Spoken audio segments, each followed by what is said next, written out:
Hey, Mike, where'd you get these endless summer movie tickets from? Whoa, I love those. That's from my Endless Summer box set. Ooh, where'd you get that from?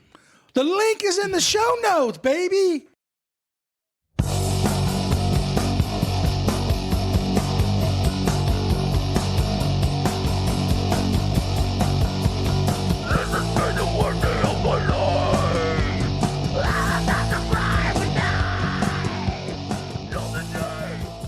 I cannot believe it, but I'm talking to Will Weber today. I actually believe that. You can't believe we're talking. I cannot, but we are. So stoked. How hard has this been? Two tech buddies. Oh, no shit. First off, you have the best haircut in the surf business. Thank you very much. You're a connoisseur, sir. How did you get that style? Well, I think maybe through Batty Trelaw, he had some early mullets. What's his name? Richard Curley, I nearly called him. Richard Kelly. Okay. From the West Oz. So he was a fair dinkum mullet wearer. And I think I just dabbled that, a bit of Hare Krishna, punk days. And it's just remained. It's the only hair that stays. There you go. Are you going to keep it like that? As long as it will play ball. Okay. Yeah. There's a 97-year-old judge up the road and he just goes, please cut it off. Your life will go so well. Can't do it. That's funny. So, Will, let's get right into it. Bondi Beach. Tell us about it. Wow. From really early on, it was just mythical. We had, Shane Horn riding my brother's boards when I was young, from like when I was about 6. Mm-hmm. Started surfing 3 in the flags down there. And the whole place was just, it was really clean when we were young and really empty. Really beautiful joint. Then through the 80s, it got pretty mayhem. I mean, I suppose as you get more into life and you start meeting people and looking for mayhem. So all through that, it was just the most radical beach to surf at. It was like an auditorium, natural surfing amphitheatre, as they like to say. You knew someone was always watching. I suppose you're always performing. Like every surf, you knew someone's looking out the window, someone's on the hill, someone's in a car. Okay. So it was a stage. Did it make you perform better? Absolutely. Okay. I remember when I was a kid and Ben was already getting his surfing like feel on his flow. And I was just overthinking and surfed a wave into the beach and Dad was walking the beach and I came in and I was just so frustrated. And he was just like, just relax, man. Like, it'll be all right. Yeah. Getting waves and everything. Most guys started at North Bondi, so you had to start on the foamies, on the beginner boards. And then you moved up because half our beach is for fiberglass and half for beginners.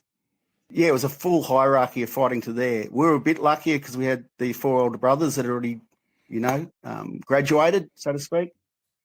So Ben and I, we got a chance in, but you had to prove yourself. There's no free rides at all. Okay. With your brothers, were they helpful or were they more shit talking kind of? Well, because, the Bondi guys were so hardcore. Mm-hmm.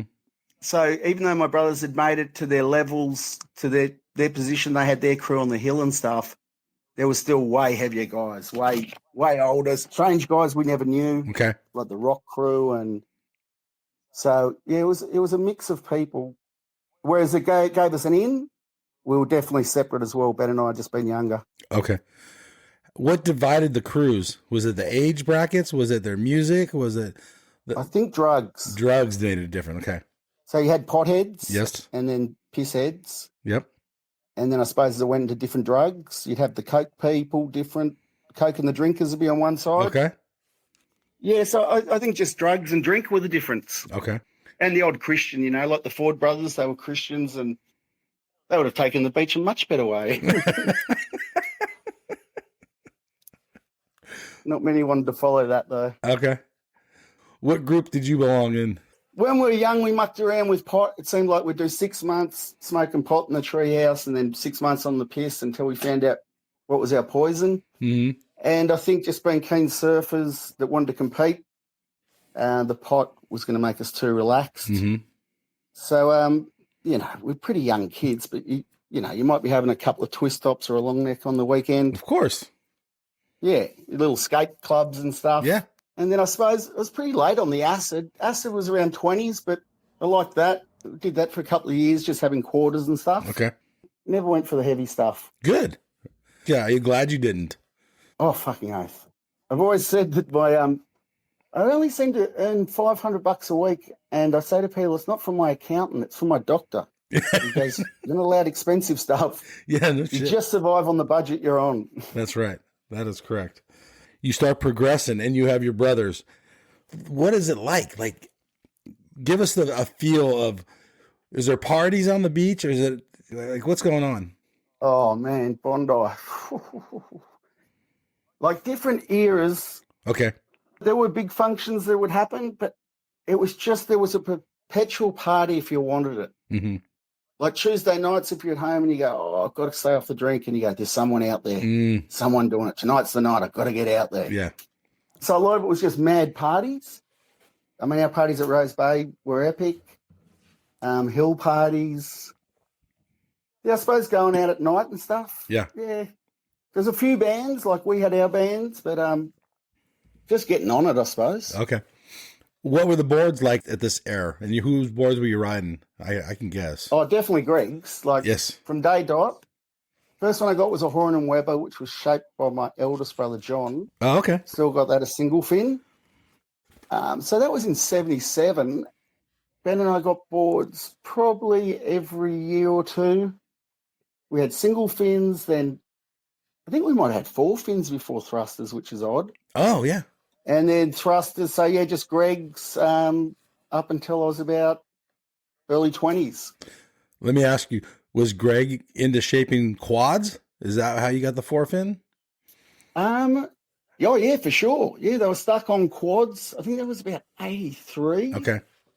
It might have been a Yamba made Insight. Ended up grinding the fins out and turning it into a thruster. Okay.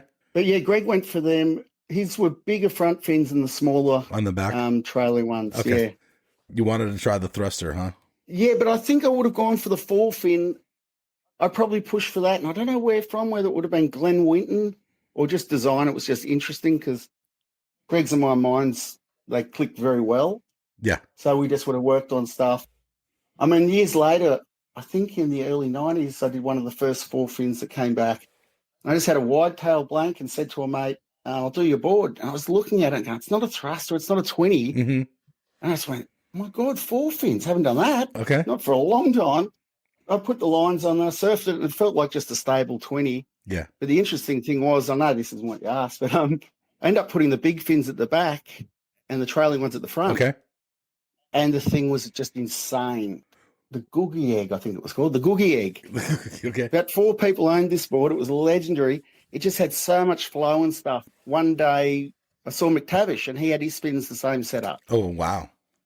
Yeah, and I went, well, that's good enough for me. Then he goes, how good is it? And I went, bloody oath.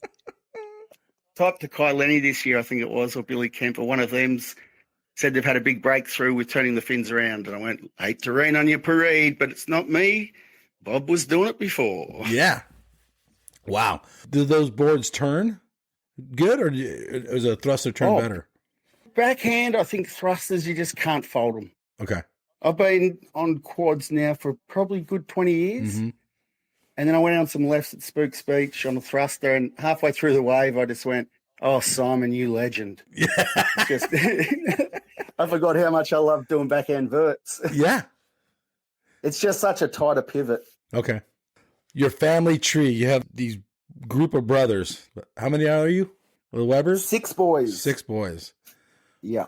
All surf. All surf. Is that good or bad? Really good. Okay. Really good. Except for when I dropped in down at G-Land. Okay. I apologize. I paddled to the horizon. He's the most peaceful guy, but it was a bad drop-in. Okay. Well, did you just totally burn him? Oh, yeah. I went, I don't give a fuck who this is. And then when I dropped in, I heard, Will. I went, oh, except for him. It was cranking. And I hadn't had one. Oh, well, there you go. Yeah. All right. So what was the house like? And there is age differences between you all. So. Yeah. So the first 3 are about a year apart. Yeah. And then 4 years till Dan, and then 6 to me. Ben and I are close. Yeah. We're 1 and 3 months. So the house, like being born into that, it's just like being born into a country, into a reality. Mm-hmm. Our house was just so exciting. We could do anything. We had the biggest tool shed. We had a jam room out the back. We could make surf wax. Anything was possible. And with Mum's spirit, we'd be straight onto it. Things just happened. Yeah. What's your mom's name? Diana. So tell us about her. She passed away a few years ago. Yeah. Yeah. Sorry to hear that. Tell us a little bit about her. I know she was pretty instrumental. Holy mama. Besides making us and then making all our food, Yeah. she helped us in every direction. Like, sure, Dad got the boys into making boards. Uh-huh. But like 10 o'clock at night, I go to Mum one night. I'm meant to be in bed. I'm thinking of making surf wax. Huh. And that night we make dinosaur surf wax and we get it with the first bloody formula. Just everything with Mum. So encouraging. Yeah. You believed in it. You could see it. You saw the beauty. How the world is now with all the shit we hear and stuff. I cannot believe it even gets broadcast. Like, Mum couldn't have handled it. Everything that came out of her was from such a good place. Wow. She sounds like a very good lady. Yeah, we're so lucky. Yeah. Every day. Like, people said to me, just remember the good times. I went, that's every day of my life, and I'm not lying. Yeah. I believe you. So you have all your brothers. Who is really the top dog of surfers in the house? Fuck that. I knew that was a rough question. God, I'd rather say how bloody slack we are now. It'd be what era, you know? Like, Yeah, I was for a gonna long ask that. time, Ben was the bane of my existence, you know, but thank God for him because I just had to keep pushing, you know? Yeah. Like, I remember I'd just keep bombing out, and then Monty saw me one day and I was crying, and I was 17, and I went, fuck, I don't know if I can handle this. Ben being better than me. Yeah. And he just, you know, took it seriously, and he gave me this book by Shakti Gawan, Creative Visualization. Mhm. Should note off. And I read that, and I did the visualization, and the next contest was at Point Lookout at North Stratty, and I just pitched these big lefts and everything, and I got up there, and there weren't any big lefts, and then I did my meditation, all my process, and I looked out, and there was a left, and I went, wow, that guy in that last heat got one. And I went out, and I just did all my process, and everything came together, and I came in nervously and went, I had like last year's winner in it, and Robbie Sherwell, and I just went, oh, how'd it go? And they went, what are you talking about? You smashed it. You're the only one that got to the beach. I went, what? And I did that all the way through. And that was from being so desperate that I wasn't going to be any good. Mm-hmm. And I just focused and meditated and visualized. And I got to the semis, and that was the first time I didn't use my method and bombed out. Wow. But through Ben and through Mont, him pushing me and Greg's board. So you know what the thing is, it's so lucky. Like, especially for Greg when he was shaping, the family was so behind everyone. Yeah. And we loved it and we believed in it. That's rad. I guess with the different theories on how to surf, like, it was probably a lot more competitive, I'm guessing, in your era than it was for the older brothers. For sure. Like, they would have had board riders and stuff, and that's all. Yes. Competition wasn't as in their face, you know, it was only a couple of years old. Yeah. So when we were getting into it, say around 84, pro juniors and stuff, pro surfing had been around and Greg was starting to shape for them, and, you know, you're starting to look in the magazines for contest results and stuff rather than just pictures. Yeah. Did that change your surfing, how you surf? You know what? It probably did. I remember Spot Anderson when I thought I was ripping at Tamarama, and I came and he goes, you're surfing like a seppo. And I was like, fucking hell, how can you win here? So, look, I can remember waves still in contests where I came in and they went, why didn't you hit the lip? And I went, oh, no, I can still feel that. And I went, I had to get to the beach. Yeah. So, whereas we got good at not falling off and we got to the beach, which was good at Bondi as well because you wanted to milk it to the beach and get anything you could get from that joint. Yeah. But, yeah, I think, I mean, it was when I went to G-Land the first time, and I'd already been competing for 4 or 5 years, and I was really in my head on the first few waves. Yeah. And I went, man, this isn't going to work. I went, it's the fucking waves, the star. Yes. Pull your head out of it. And I just went, just ride the thing. Just be on it. Yeah. And then that helped a lot. So I think, yeah, competitions, like, I know exactly what you mean, because when I saw Laurie Towner when he was about 10 or 12 and he was fishing with his mates on the beach catching garfish, and I saw him, I went, man, that guy's got all the natural talent you need. Yep. And I went, but I know what I need to put into him from the city competitive hell drive. And I went, why the fuck would you do that to a kid? Yeah. No, it makes I sense. said, I'm not going to ruin his life. Well, in your era, did you feel like you had to perform in front of people, in front of a contest? Oh, for sure. Okay. I was just as happy to bomb out and perform on land in front of them. Oh, okay. You're an entertainer. Totally. Yeah. Okay. Probably show off. Show off. There you go. Okay. You start moving up in years. How does your contest life go? Do you keep with it for a while? Yeah. Around 89, I was on the 6 channels and I won the South Side, which was like the best comp in Sydney at the time. Okay. And I was just over the moon that I achieved that. Did really well. Won each, like got the highest Sydney guy on the next one, state. Should have won the Aussie titles, but they had a loser round. I went in that and got 4th. The only head I lost all year. Oh. Yeah, still bitter about that. It did mum's head in because Ben won the Aussies and I wanted to win a turn. Anyway, so yeah, did that. Went on tour, ran out of money. It was good fun. Look, I'd have loved to have kept on doing it, but yeah, I don't know. Like the comps just ended in Australia. That was one big thing. Mm. So there were so many good surfers in the APSA days. Yeah. Around 1990, and then it collapsed, and none of us had proved ourselves to get enough sponsorship. Okay. So you got money from wherever you could. I went overseas on $1,500 Wow. from Mambo. Yeah. With no incentive, and it was like, Yeah. and I ran out in Europe and had to come home. How was that trip? Anything exciting happen? Oh. Jesus Christ, Europe, those days. Yeah. I mean, we turned up and Corn Dog had already been chased by the police, had rifles pulled on him. They'd robbed a house to get a table and tipped it upside down and made a tent. And that's all before we got there. I went, all right, so we're on. Yeah. This is how we're going to play. Like with Corn Dog that year, like we even had fights with some older ASP guys. Like he wouldn't take shit from anyone. So, but look, it was just so much fun, just traveling around everywhere. 4 or 5 comps, and then I end up staying for the European APSA tour, I suppose. Okay. And that was unreal. Met all the South African guys like Frankie and Wade Sharp, Roscoe. Look, Europe was unreal fun. I was there for 6 months. Wow. But then came back to Australia and there was no contest circuit, so that was the end of that. Okay. At this point, Greg's already an established shaper. Are you starting to shape boards, or at what point do you dive into? Nah, so like Greg was really big then. Yes. Like we get followed all through Europe if we had boards. Like obviously we had the boards again. Please sell me a 6.6, please. Yeah. Like begging us. Guys taking templates off them and stuff. Mm-hmm.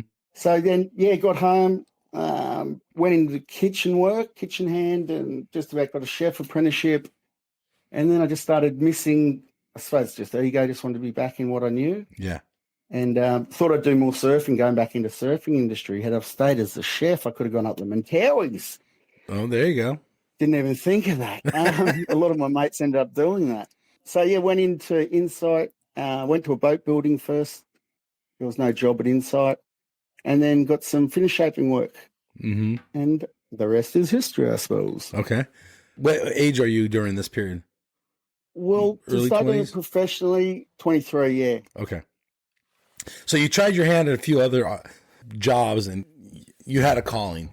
Well, yeah, I had surfboard wax when I was young and we'd done ding repairs and stuff. And it was just a family business. And I thought, why not consolidate it? There you go. How is the brothers during this period? We're all supporting each other? Mentally, I mean. It's funny. It fluctuates. Okay. I think it was all still pretty good then. Yeah.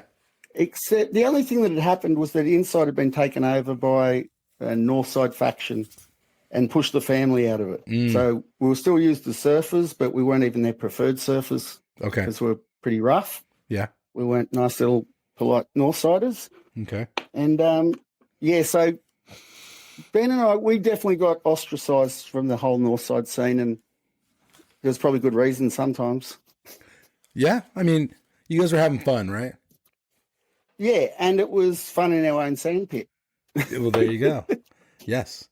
So the business of board building, that which you're into today still, Yeah. is that art or is it craftsmanship? Like, how would you describe? Like, it's art for sure. Okay.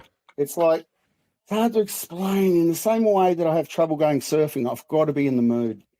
And it seems, I'd never like to call myself an artist or fucking a performer, but it is like that.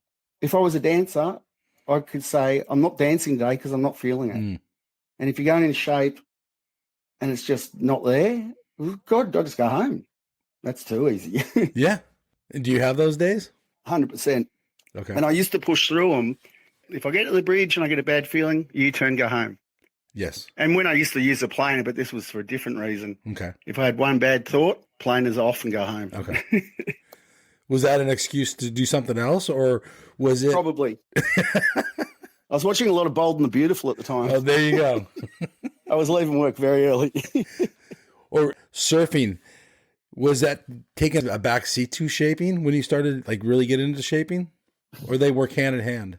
Yeah, that's something I didn't fully think out because it does steal the privacy of your surfing.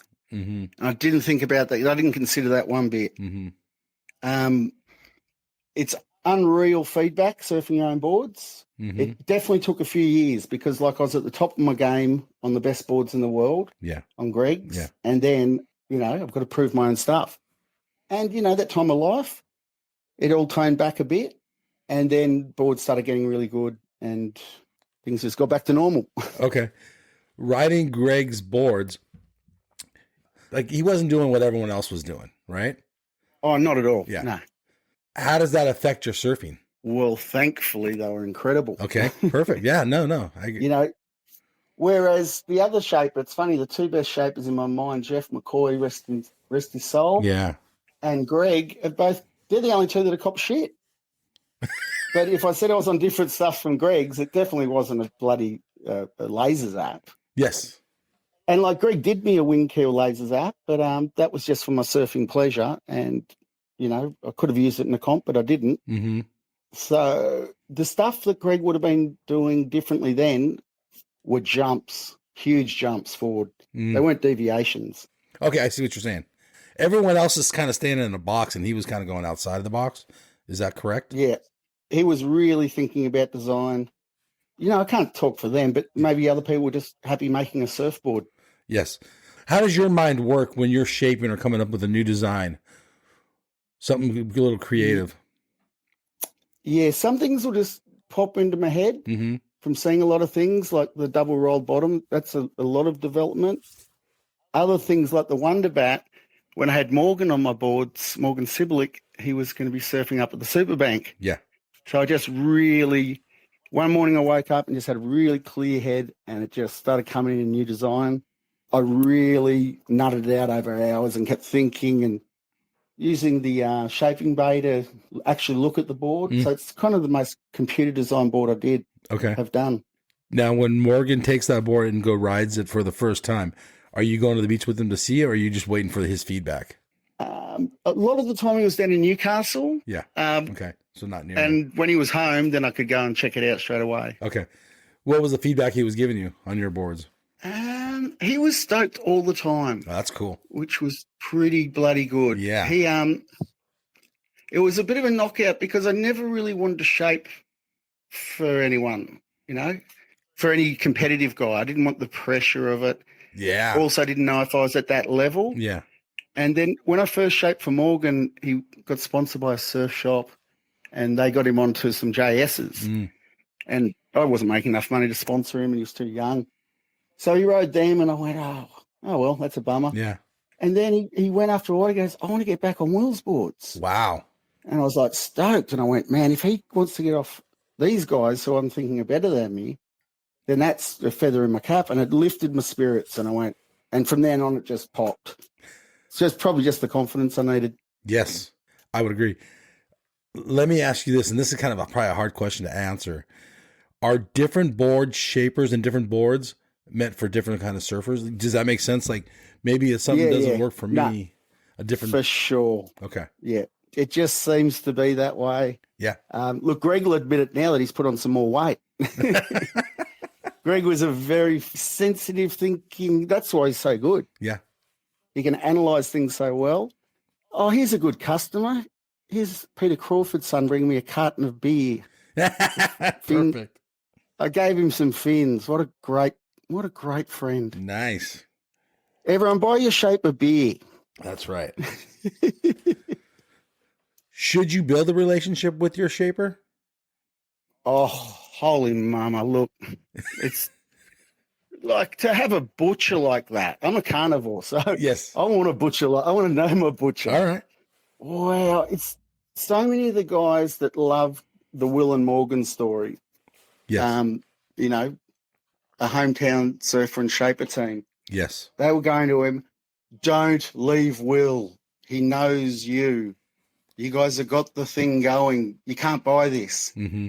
And when you go to these other guys, you think they're going to shape your boards, but those guys might shape for their top team rider. Yeah. And you're going to be in a queue, and the guy's brain is spread out over everyone. Mm. So you're going to get more generic kind of stuff. Yes. Like everyone's boards, I remember everyone's boards I've done. I've got a file on them. So you can just develop it and you know the guy. Yeah. And if you're good at that, that's just our gift. How different are your boards from your brothers? Okay, Greg, look, I'd say first off, Greg's would be more sensitive. Okay. More twitchy. That would be in his, Taj days. And that's what those guys want. They want millimeter sensitive boards. Because they're the best in the world, really. Yeah, yeah. Like they'll know the difference between an edge, Yes. within 3 mils long or whatever. Yes. Where 99% of the population wouldn't feel it. Yeah, and probably aren't surfing enough Mm-hmm. to pick up on those intricacies, and go, look, I'm doing this turn 70 times a day. Yes. And I think I can do it better. Yes. Whereas the guy might go out and do a turn and do it at 3/4 and go, oh, that's just made my whole year. Yes. Yes. And that's all. That's most of I us. suppose. Oh, fuck yeah. That's all I need to do. Right. I just go out and go, yep, felt like a surfer, I'm going back in. Yes. Yeah. We're getting a couple hours a weekend where it's not our living. It's not how we're making a living. Yeah, for sure. Okay. In Australia, you guys use the meter. Why does the surfing world measure in inches and feet? Wow. Well, we don't use metric, which we're meant to. That's weird. Huh. You guys Probably lazy. Okay. You guys don't use the metrics system. No. Oh, I thought you guys did. No. Okay. All right. 6 to 8 foot, 6'4". Okay. But then we use kilometers. There we go. So when you're doing like the liters in a board. Oh, litres. When that turned up, Jesus. It was a bit of a head scratcher, that one. Does it make sense to you? Because it was more the customers took it on before the shapers really did. Okay.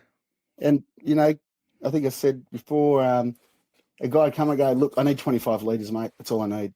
And he's like, well, do you want that in a sphere or a plane? Right. Do you want a 25 litres of foam that's 12 metres by 12 metres flat sheet or a basketball? Neither are going to go. Right. So going to extremes, yeah. So flatter planing areas, so much you can do with it. Right. And that's what a shaper's brain did. And we didn't charge you for in the old days. Mm. Is there any up and coming shapers that you Don't think so. that you're stoked Look, on? Ryan Birch, I would. Okay. He hand shapes. Look, unless you're hand shaping or designing the most insane futuristic boards that actually work, Mm-hmm. that progress, then I don't think there's going to be anyone new. So It'll just be just names and images. art's dying? Look, at the same time I say that, so many guys have popped up and making great boards in their backyards. Okay. When you look at, what is it, board porn, so many guys seem to be doing out their stuff. So in one way, it's become so homogenized, but stuff's popping up. Have you ever tried a Ryan Birch board?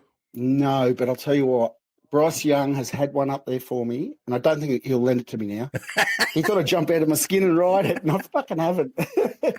Look, I really want it. It's just I've got a really nice board at the moment. Yeah. And I want to keep my muscle memory right for that. There you go.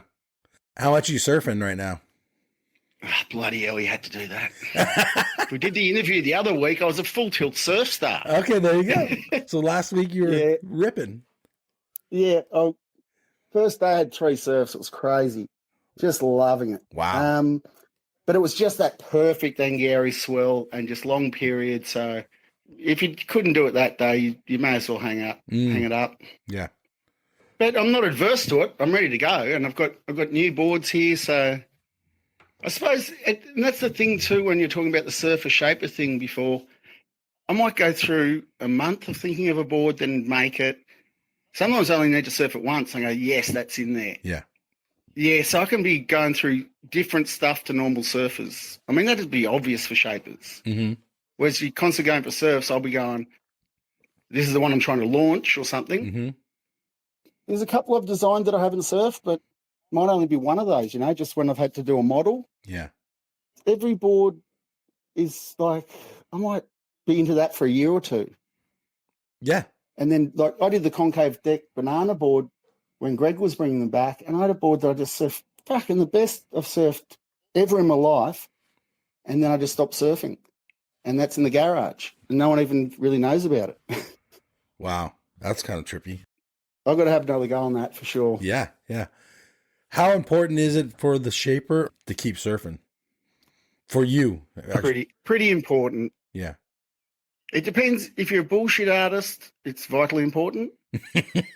But if you're a bit of compared to our life of surfing and 6 boys talking about it, all our overactive minds, yeah, we've done like trillions of hours of thinking and loving it. I don't know what else to say, but yeah, I'm pretty sure we're into this. Yes. It wasn't a fad. Being in surfing since you were in diapers, basically, did you ever burn out on the surf and the surf lifestyle? And yeah, where you got to take a little break? Yeah, we went into the punk music thing pretty big. Yeah, that was unreal fun. That was early 90s. That was me, Ben, and Matt Branson, my brother Ben. Let's do the punk rock scene. Let's do the punk rock. Jesus. So, yeah, Brano was on tour. He just got stabbed nearly to death. Wow. And I just bought a Fender, and we just started jamming, and he survived the stabbing. And then I think he just decided to drop off tour. And then we had all the time in the world to form Mindcrack. Yes. And we played for about 3 years. We were the band's band. We opened up for Brutal Truth, Drop Dead, so many hardcore bands. It's super hardcore, yeah. Jam with Sepultura.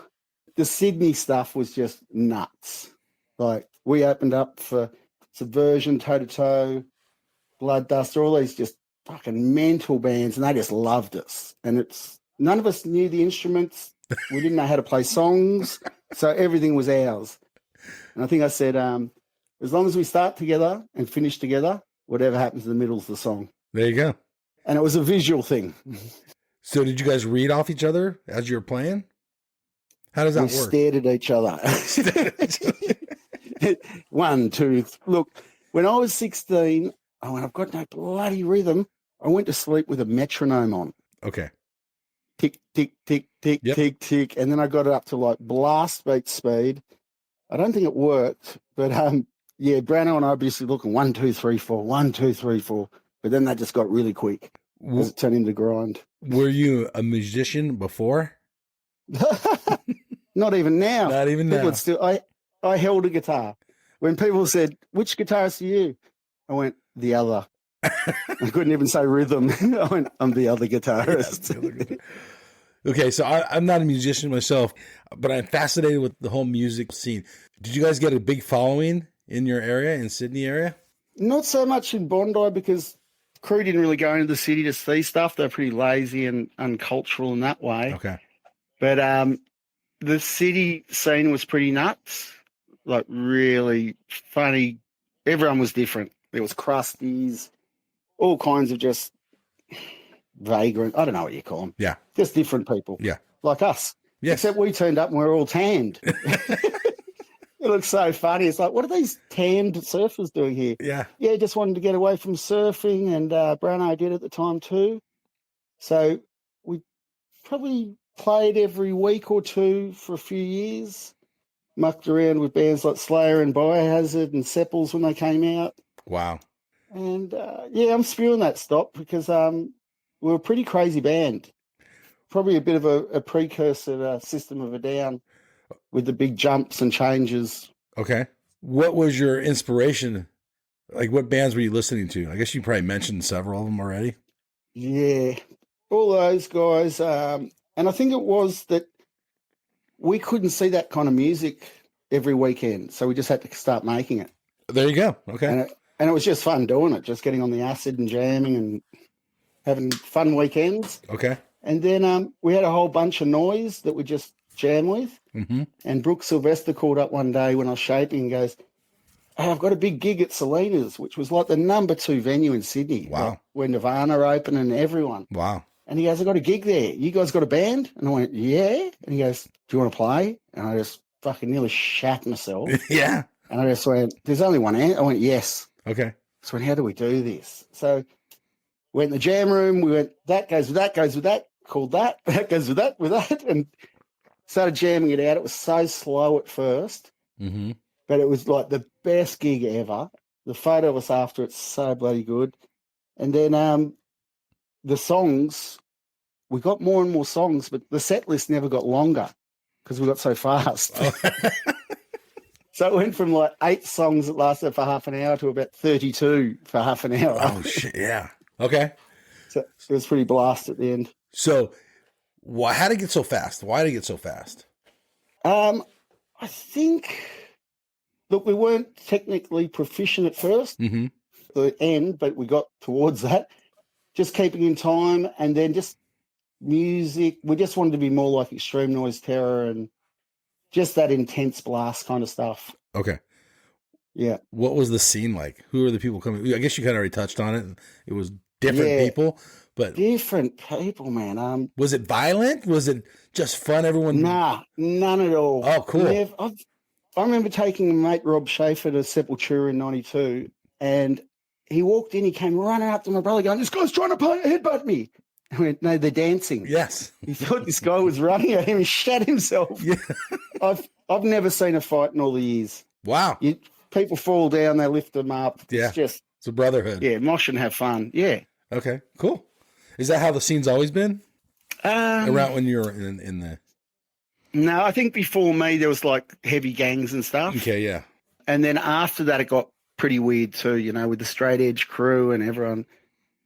They just turned into a government unto their own, you know? Yes. Instead of having the fun, they get all ruly and then snarly and Yeah, taking the fun out of it. yeah. Like, isn't punk about having fun, really? And being... You would have thought so. Well, yeah, that's exactly what I saw. And then we're down in the squats in Melbourne. And I just went, like I said before, you've become a government unto your own. Yeah. I went, you got more rules here than it's outside. Mm-hmm. So that was kind of towards the end of it. And just... So Mindcrack kind of... What happens? You guys kind of go your separate ways? So, yeah, went our separate ways in 95. Mm-hmm. And then in 2000, Toe to Toe, who was like the best hardcore band in Sydney Yep. at the time, they called up and they'd split up and reformed and nearly had a heart attack when he goes, "We want you on guitar." And I went, Wow. "You're a 2-guitarist band and does the leads." I went, "Oh." So I went, "Yeah, I'll do that as well." And just wrote stuff up on my wall, positive things. I went like, "Turn off the TV, turn up the amp." Okay. And just things like that, and just kept doing it. Getting the bus over to Sydney like 9 o'clock with all the suits, and I'd never seen that, which was radical. Mm-hmm. People just not relating to each other. Now, why are they doing this? I'd be going over with my guitar, go and see Beans at North Bondi, learn a few songs, and funnily enough, I didn't think I was going to pull it off, and I called the singer and said, "Look, I'm going to ruin your legacy." Mm-hmm. And he goes, "Mate, I've already got the flyers Xeroxed." And I went, oh, I'll fucking pay you $5.60 back. Yeah. Bloody hell. We're going up against flyers. We can change history. The next day I went in, learnt the other 6 songs. He goes, all you needed was a pep talk. There you go. Yeah. Good old Sarge. You had this like music festival too. You kind of started, right? Yeah. So after we did Warped Tour and stuff with Toe to Toe and Livid, I went, shit, what if I could put something on at home? Yeah. I had a radio show called Doppelfaust, Mm-hmm. which is a German term. They used to make fun adult videos. Okay. And then my friend said you should do Doppelfest. Yeah. And knowing all the boys from Toe to Toe and the other bands, they came up. The first one was just insane. The first 2 were great. Okay. I was getting stomach aches, not being able to pay the guys and not enough people turning up and supporting it. Oh, wow. Because I wanted that to get to an outdoor gig, to something massive, and good for the area, good for the young people. But yeah, it just fell apart. Became a job, kind of like a stressful situation. Just stressful that I couldn't look after them, Guys driving 8 hours and they go, nah, it's cool, Will, it's cool. I go, nah, it isn't. Yeah. What are you listening to today? What are some of your favorite newer bands? Been listening to Ghost a lot the last couple of years. Okay. Oh, a couple of really heavy ones have just been sent. Actually, a German 2-piece called Messner or something like that. Oh, wow. Like German based. I thought they were like full skinheads or something. But Okay. no, it's just these 2 American guys. It's really good. It's like a military themed album, very dark. Huh. No, it's a nuts album. I've got to remember it. Any other help, Carly? What else am I listening to? Carly says Yellow Wolf. God, she had to get him in there. Okay. That's hers. Oh, is that hers? Yellow Wolf. There you go. Deep South. Look, I listen to a whole lot of stuff. Everything. Yeah, that's it. New Rattlesnake Parole. Mr. Bungle gigs, which was a bummer because I heard they were epic. So just like surfing, sometimes we burn out on surfing. Do you ever burn out on the hardcore heavy stuff and listen to something more mellow?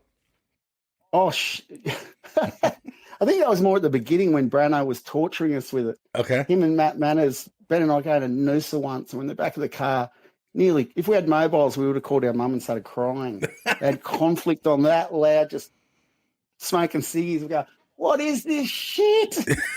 But then end up nutting it out and just fucking love it, and then started playing it. There you go.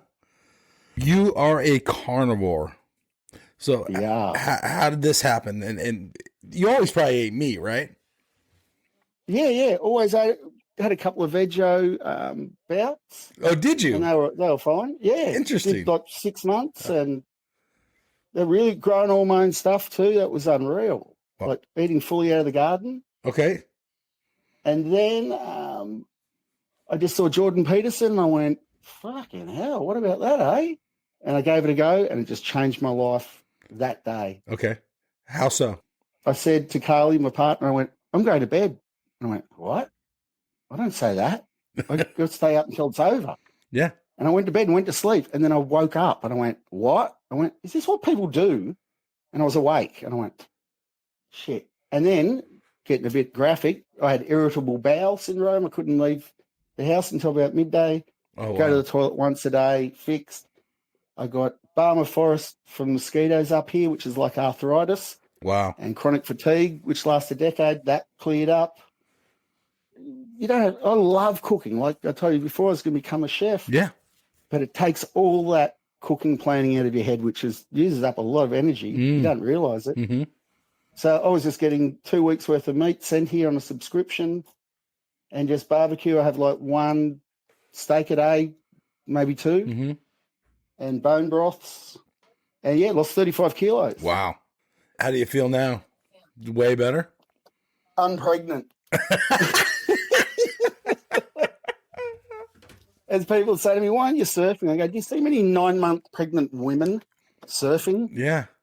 Yeah, it pushes on you. Yeah, there's a few. They're crazy. Yeah. It pushes on you all. Like, I would paddle out. I'd be so unfit. Yes. You'd sit up, huff and puff, try and get rid of the anxiety because you're scared of getting a wave. Yeah. Paddle in, get huff, puff, get up, get the tears out of your eyes, do a few turns, feel like a bloke again, turn off, resume into heart attack. And it just doesn't. Yeah. You're coming in. Where's on you? Yeah. 100%. It was hard. And when you think when we're kids, we're just spider monkeys, just doing it all day. I remember meeting a physiotherapist moved up here in the late 90s. I went, sick, I'll get him doing all the machines on me and fixing me. And I went, oh, can you be my physio? He goes, yeah. And he taught me salute to the sun. Okay. He said, that's all you need. And I went, nah, I want hands-on. Mm-hmm. I want a massage. Yeah. He goes, you know what the problem with you and your brothers is? You all think you're bloody 15 to 18 again. Yeah. And you go surfing and you try and surf like that and you don't stretch and you keep ripping stuff. Yeah. So that's that was most the of us, secret. though, really. Oh, for sure. Yeah. Yeah. We'll bring this back into shaping a little bit is Yeah. if someone is a little bit more out of shape and they come talk to you and they want a board, what do you suggest to them? Do you shape the board you think they want? Or how do you guys figure out that board? Yeah, for sure. And even I'm feeling what you're asking there is if the guy's after that board, I could suggest a board between that before we get there. Okay. So, hey, you'll be on this board in 6 months. Like when I came back and Monty saw me after I got my hernia operation on my belly button, Yeah. he saw me surfing and it looked difficult. And he goes, before you break your heart, lose faith, just lose 10 more kilos. That's so much easier. So I'll see some guys and so I was up about 105 kilos. A lot of guys are shaped for 110. And I go, look, you just get this board and you'll keep it after for small days, for your girl, whatever. Yeah. And it's not like a massive fat male or anything. Yeah. I said, you ride this, you'll probably stay with it, but in 6 months, you're going to be ready to go to the board you want. There you go. And that's rare that a guy's, doesn't know what he really needs or wants. But if someone was super keen, I'd definitely say, look, there's a stepping stone to that board. No, I totally agree with you. And just getting in the water is going to help too. If they're missing, bloody oath. If they're missing the session because they don't have the right equipment, I rode on a board, first time I put on a bit of weight and I just rode on my board 2 3/8. You've put on weight, idiot. Missing a wave actually hurts me. When I was young on a paddle, it'd make me feel sick. You're not a surfer until you're standing up on the thing. Correct. That is true. So you're not having it surfed. Yeah. You want to overcompensate until you're so surf fit. Okay. And then go down. That makes sense. Yeah, because you're just making it too hard. It's not fun. Yeah. What kind of fin system are you putting into them? Well, at the moment, I've gone to futures because a lot of my bases, the fins are quite big. Okay. On the curve fins and my power twin. So with the FCS, they were snapping. So I've just recently gone to futures. Okay. How important is the fin placement on a board? Oh, holy mama. It would be such a gift. Like, as far as I know, no one's really done the testing we should in surfing. I would agree. I'd love to have a big water thing just tearing down and that the fins could be taken off and suction cupped back on, like something you could move millimeters. And the amount of experimentation that could be done in quick time, we could jump forward further. The thing is, we've got so many feet on surfboards sending in feedback. If you've got people like Greg and you just got him in this high place, you could jump forward, I'm sure. There's so many things that we haven't added up, like the tops of fins to pointing to the drive zone at the front to a certain part of the rail. I think we're getting them, or we have them through feel, but there could be ways of documenting this. Okay. Finding the formulas. So there's work to be done, you're saying? Yeah, I reckon. Yeah. Because it's been so lifestyle, the trade. With the computers, there's a lot of stuff coming out. AccuShaper asked me about something, and I wanted to try harmonics through a board.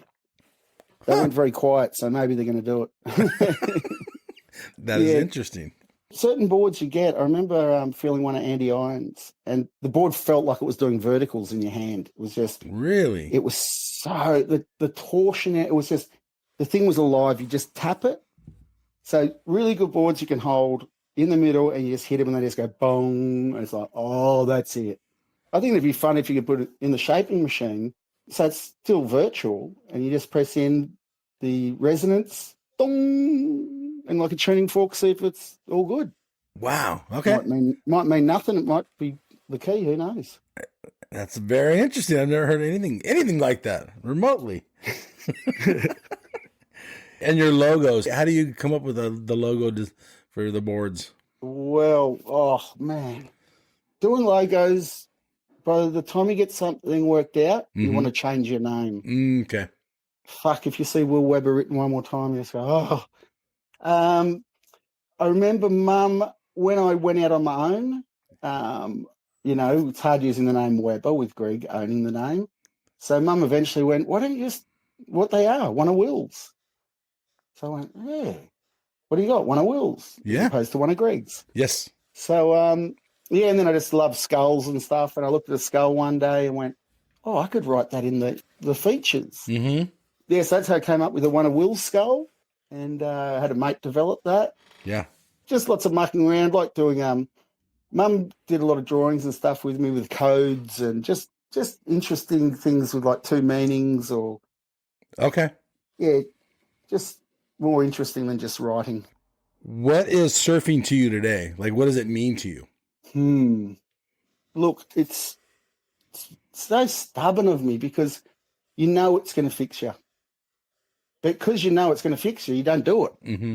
You put it off. You go, well, I'm going to feel good after it, so I can do that later. Mm-hmm. Look, Batty Trelaw was such an advocate of surf once a day. Back into it recently, it does make life easier. It does. Just being physical, like people don't realise that. Sitting around, whenever I'd get weird in the head in the old days, Mum would go, how much news are you watching? Mm-hmm. Have you been out of the house? And I go, yeah, the gravitational pull of the house has got me again. It's vital to me. It's unreal with these new boards I'm doing and stuff. It's more reason to go and try them out. Yeah. On the show notes, we'll put the links to your website and all that on there. So people can awesome, order man. boards for sure. Yeah, I've got a heap of fins at the moment, so it'll be good. So I'm out. Okay, actually, I just thought of this question. I don't even know if it makes sense, but I'm going to say it anyhow. Do you shape the board with the fin in mind, or do you shape the board and then figure out what fin would be best? That's a beauty. Usually I've got the fin in mind because my design, like the dugong, will be a big fin, but some people will use them with 5 fins, thrusters, quads. I like them as twins. Mm-hmm. Definitely, I would think about that. If I'm going to do a twin fin that's set fins, then I know how long I want my rail edge and how wide the nose is going to be. Yeah. But if it's going to accommodate other boards, then I'm going to have to compromise on that and bring that in. So the twin fin on that board won't be as good as the set twin fin. So how many boards are you doing with glass ends? I've got a box of about $2,000 worth of saw fins here. Wow. Just because I wanted them. Yeah. Not enough people are going with them, but I'm really keen to see what these futures are going to be like because I've never used them. Okay. They're good, strong base and they're in the board. I like the strength of the rovings because it makes the whole board a complete unit. Mm-hmm. Like it torques from the fin all through the stringer when it bends and stuff. Whereas when you hit different composites and things that are screwed in and not actually joined, the end of that power or any sensation in it is going to stop there. Okay. So I think when it's all together is good. Are you participating in the glassing of the boards, or do you send those off to get glassed, your boards? Send them off. We've got a couple of great guys doing them. Okay. Ben used to glass. I stopped with resin when I was doing ding repairs as a kid. And glad to see the back of it. Okay. Stinks. Yeah. And it's itchy. Yes. You talked about meditation earlier on when you're thinking about surfing, like you did really well in the contest. Yep. Are you still meditating today? Yeah. Look, that's such a beauty thing because I've done a lot of beach talks and walks when I was trying to inspire people or just feeling good. So I wanted to do videos and show nature and maybe help people with some things that have helped me. Mm-hmm. Then I found myself, it's a saying, you got to fucking do the work. Mm-hmm. You can talk about meditating. It's not fucking meditating. So when I find myself and I'm getting a bit agitated and probably not surfing enough, I go, well, you're not actually doing it. It's something you just got to do and check in. It'd be like saying, okay, I've got to have that glass of water in the morning and not having it. Okay. you're going to be thirsty later on. Of course. It really works. Declutters everything. So I do a lot of stuff, but I could be doing some more meditation. Okay. Was it hard to learn? Yeah, I reckon. Yeah, especially with my mind, it's so overactive.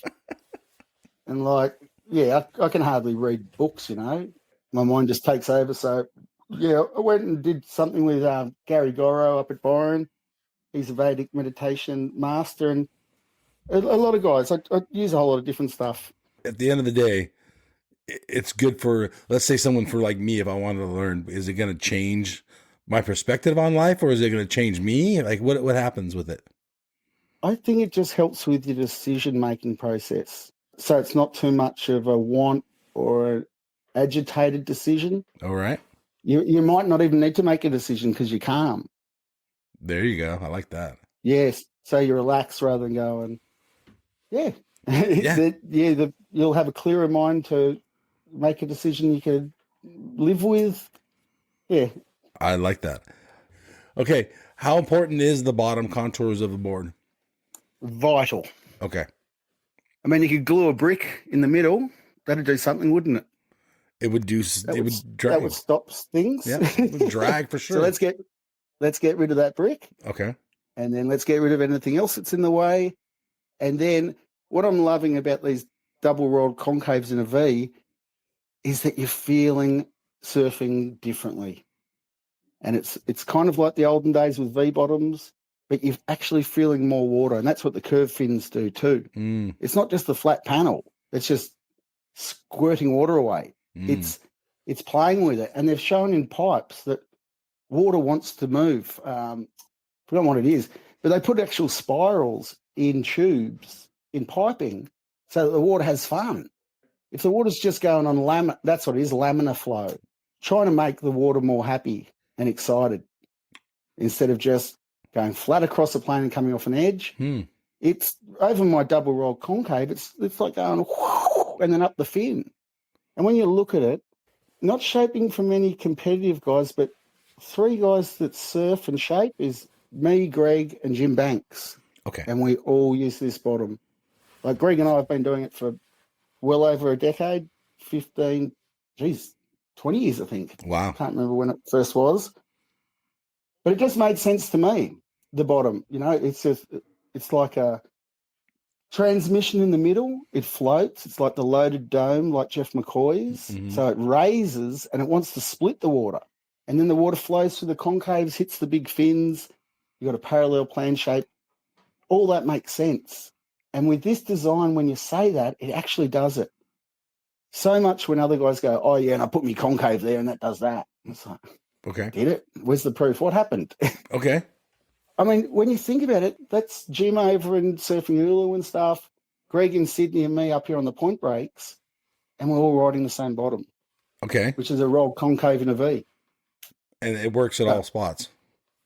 Yeah. Oh, man. Yeah, I ride mine in everything, which is bizarre because it's the opposite to the single concave, which is like what got us to where we are, the biggest breakthrough. And that was part of the reason I did it. I just went, fuck, I've got to do something different to Greg. How about we bulge it out? Yeah. Okay. And that's why I did the concave deck too. I just went, I'm going to do the opposite to him and just see how I can go. What is the most important element of a board? Balance. Yeah, I think so. Interesting. Yeah. Just like when you see a board that's just, there's no bit where it gets fat quickly. And then it just goes tink to the end. I think that's the aim. Wow. Almost like they've been extruded rather than shaped. Okay. I like that.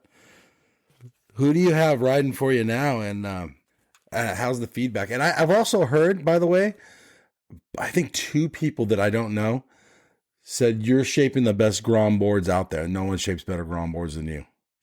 Well, wait, isn't that a nice place to get to? I'll take that. Feather in the cap. Which is interesting because that's never brought up very much. No, that's like, I started hearing people going, oh, Will's one of the best gun shapers. And I went, oh, what are you going to put me over there or here? Or am I?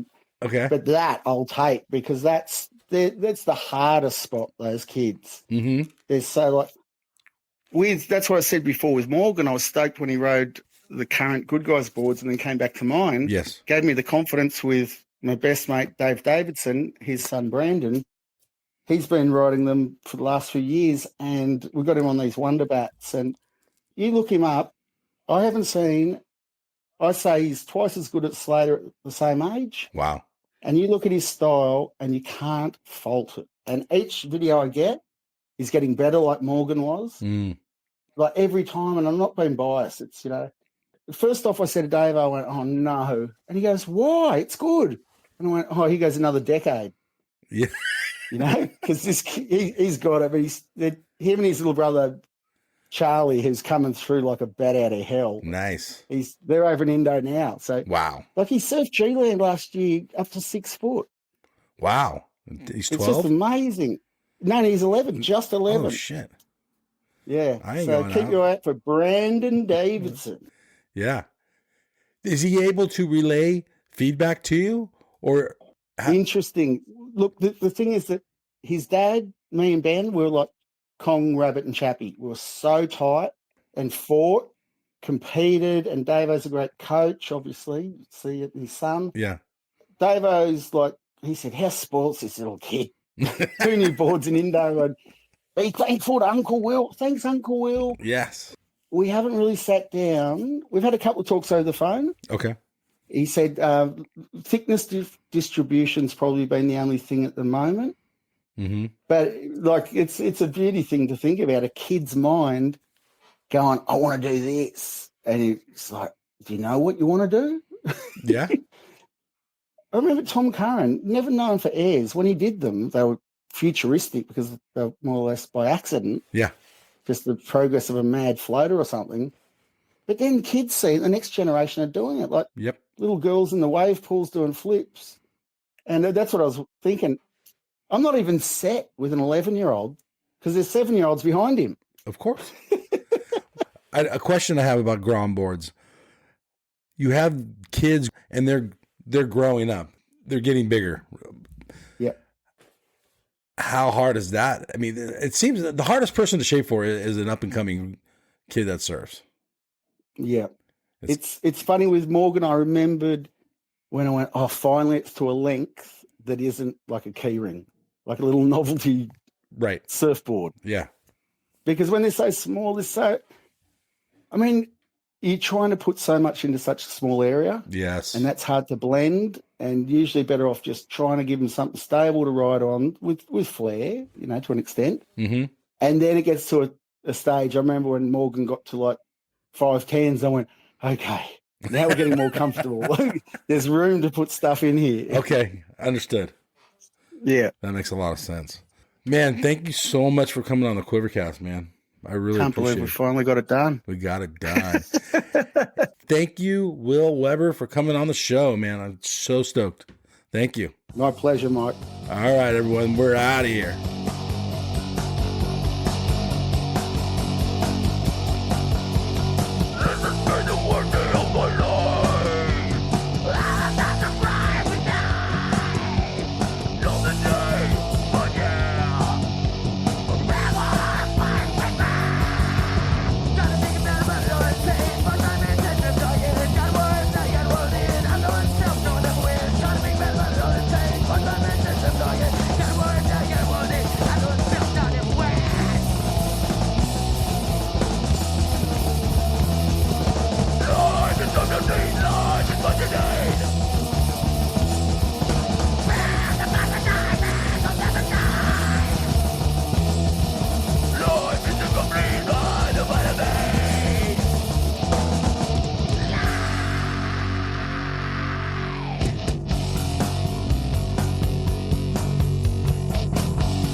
Hey, you guys, Endless Summer box set. This thing is legit.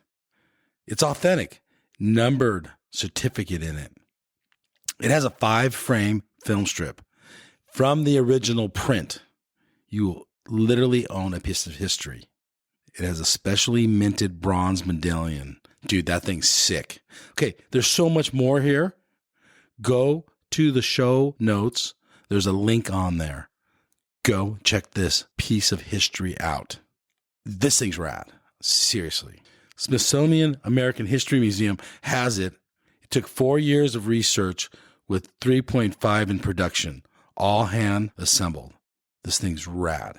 So much to this awesome box set. Remastered DVD, sharper images than the original film, but dude, this thing's so sick. Link in the show notes.